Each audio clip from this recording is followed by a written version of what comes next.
मन धुने गुजे स्वाहा स्वाहा मन धुने गुजे स्वाहा स्वाहा।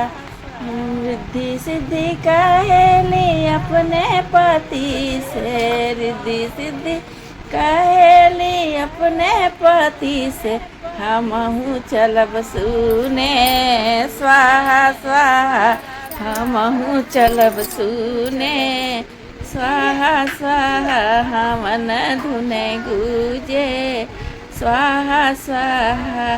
गौरी कहेली अपने पति से, गौरी कहेली अपने पति से, हमहु चलब सुने स्वाहा स्वाहा, हमहु चलब सुने स्वाहा स्वाहा।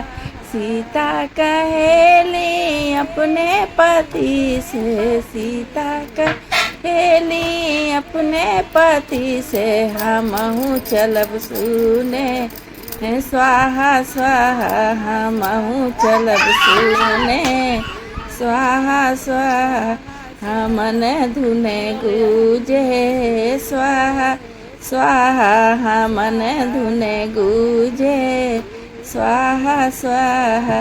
लक्ष्मी कहेली अपने पति से, लक्ष्मी कहेली अपने पति से, हमहु चलब सुने स्वाहा स्वाहा, हमहु चलब सुने स्वाहा स्वाहा। मन धुने गुजे स्वाहा स्वाहा, मन धुने गुजे स्वाहा स्वाहा।